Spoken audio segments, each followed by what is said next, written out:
Welcome to another episode of Riding and Wrenching, the biggest little YouTube channel on the entire interwebs. I am your host, Q the Rider, and in today's episode, we're going to do a headlight comparison for my three motorcycles. Before I get started, I want to recognize the sponsors for Riding and Wrenching. We have Volunteer Audio and Wings Customs. Please consider supporting them because they support the channel and make this possible. Also, I have this toolkit that I want to share with you. This is from a company called Cruise Tools. You can pick this up on Amazon and I'll provide an affiliate link for it. A phenomenal toolkit, and when you need it, you're going to be glad that you have it. I have one for each one of my motorcycles and I absolutely love it. Let's get into the video. So, bike to my right, my 22 Road Glide has the stock Harley Davidson Daymaker. It's an LED bulb, and I've had good success with them. I really like them. I think it's a quality light. But is it the brightest? Well, I can tell you on that bike it's not, because those headlights are not aimed properly. What you're going to see is how this motorcycle came from the dealership. So the lesson learned, or the takeaway from this, is that if you have a new Harley, or if you have a Harley that you bought from someone else, check your headlights to make sure that they're aimed properly. And because on this video, you're going to find out why. So at the end, I'm going to show you how to adjust the aim for the headlights, and we'll run that bike through a second time so that we can get a fair comparison. The second bike that we're going to look at is my 18 Road Glide, and that has a set of headlights from Custom Dynamics, True Beam headlights. They're nice because they integrate turn signals into the lights, and there's some other lights on the front of that bike. It's all Custom Dynamics products, so that bike is going to light up like a Christmas tree. But is it the brightest? We're going to find out, because it's also going to be competing against my brand new motorcycle, my 2023 Harley Davidson CVO Road Glide. And I'll tell you that I love the headlight in this bike, but is it the brightest? Can the aftermarket outdo this new headlight from Harley Davidson? We're going to find out. So what I'm going to do, I found a dark parking lot, and I'm going to take some cones and my car, and we're going to set the cones out as far as I can see using my car's headlights, because I'm going to use that as my standard. And then we're going to take each motorcycle and park it in the same spot to see how the visibility compares between each one of these different headlights that we have. And one of them is going to come out the winner. Now, what I'd encourage you to do is make note of which one of these bikes you think is going to win, or what order they're going to go in. Which one's the brightest, which one's in the middle, and which one's last. And then leave me a comment in the comment section to let me know how the results compare to what you thought was going to happen. Because I already know which one I think is going to be the brightest, but I might be wrong. So let's find out.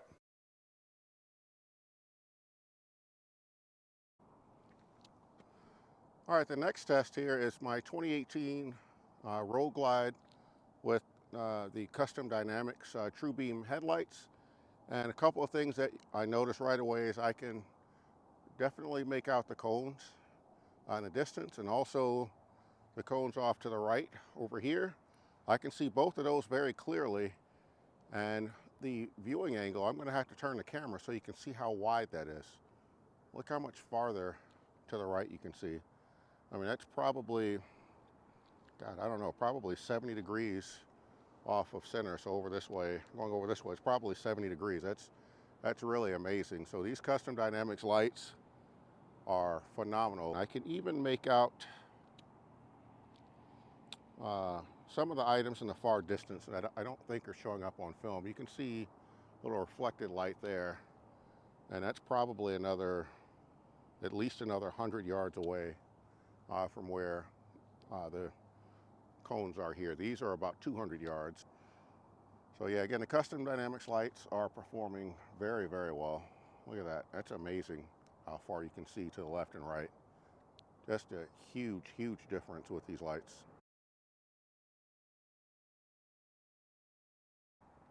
This is the 22 Road Glide, and as you can see, you can barely, I don't know if it's going to show up in the video, but I can barely make out the cones in the far distance. Riding, I would not be able to see those, and the cones to the right, you can also barely make them out. So let's put the high beams on and see if that makes a difference. Okay, so now I can see the cones in front of me pretty clearly, as well as both cones to the right.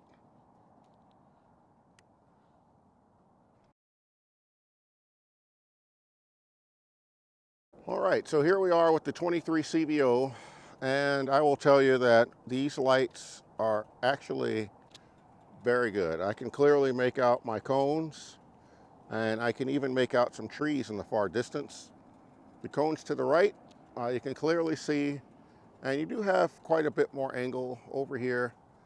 I don't think it's as much as what we had with the Custom Dynamics lights, but they're very good. And like I suspected,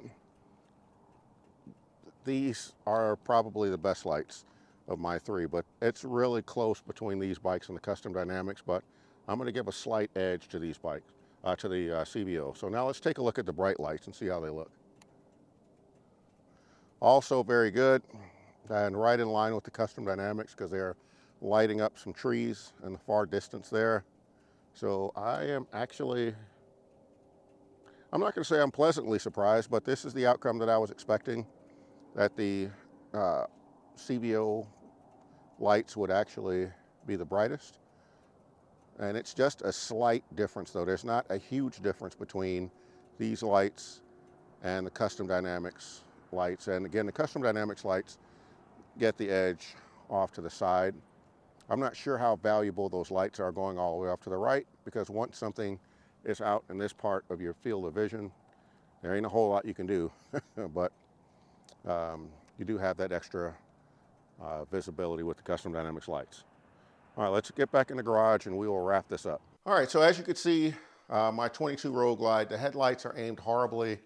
I actually had to drive towards the cones probably, okay, I don't know, 50 or 60 feet. I'll actually measure it and I'll show how far I had to go before I could see the cones. I was losing a lot of far distance night visibility riding this bike, and I knew it since I've had it, and just felt really uncomfortable riding this bike. But in any event, the headlight adjuster is right up under here, and I'll show you a picture of that. You're just going to look up, you know, if you get on your knees and look under here, you can see it. It's a little nut there, and we're just going to turn it to get the headlights adjusted to where I want them to be. However, if you want to go through the instructions in your owner's manual, so for my 2018, it's on page 171. So on page 171 of the owner's manual, and it basically gives you step-by-step instructions on how to adjust your lights. And so if you just want to go through the textbook instructions, you can do that. But what I'm going to do, I already have cones out there, and I'm going to try to make these, or this headlight, get as close to the long distance visibility as my other lights, and get as close as I can so that it's consistent lighting no matter which bike that I'm on. All right, so let's get out there and do it. Oh, by the way, I'm going to use there's two ways you can do it. You can use either a hex wrench or a 5/8 socket and adjust it. You can do it by hand. You don't really need a wrench or anything. I'm just going to use the screwdriver to do it with. So anyway, let's get out there and do it. All right, let's help these lights see a little bit farther down the road here.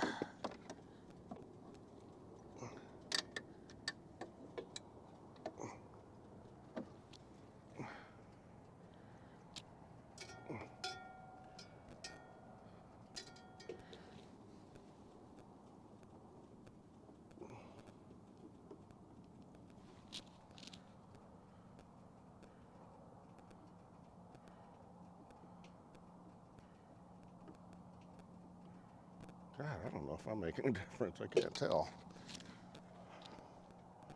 Oh, actually, might have turned it too far. All right, actually, you can make out the cones now. So that's good. Let's see what the high beams do. Ah, much better. So now we can see. Yeah, that's much, much better. A little difficult to tell from the camera, but I can tell you I can make out the cones, but the cones off to the right, you still can barely make them out, and your visibility continues to get worse the farther to the right you go. So even though I've adjusted these headlights, and this is better. It's still not as good as either the new CVO headlights or the custom dynamics. But with the high beams again, it's better, but still not as good as the lights from custom dynamics. All right, let's get back in the garage and we'll wrap this video up. All right, there you have it. There's a headlight comparison. My prediction was that the CVO Road Glide would come in first place, and it did. But the custom dynamics light was actually really, really close. And in one aspect, the custom dynamics light was actually better because it had a much wider viewing angle. What I didn't realize was how poorly the Daymaker was going to perform before I aimed it properly. So it's much better now that it's aimed, but it's still lacking compared to either one of my other Road Glides. So we're going to definitely add some more lights to this bike to give us more visibility, because riding at night can be dangerous if you hit something. So if you have a brand new bike, check your aiming of your headlights. If you bought a used bike, check the aiming of those headlights just to make sure you're getting the maximum visibility out of them. This is Q. I'm riding, I'm wrenching, and I am out. Peoples, what's going on? I am Finesse. And if you're familiar with, oh crap, hold on. Hold on. Hey guys, I gotta cut figure the out. chatter. The chatter. But I'm quiet. The chatter. The chatter. Yeah, I'm quiet. Y'all chatter wearing me out, man. Peoples, what's going on? I am Finesse, and you can find me on YouTube at Finesse the Challenger. But today, I'm on the biggest little biggest little channel on the entire interwebs. I don't even know, man. My bad.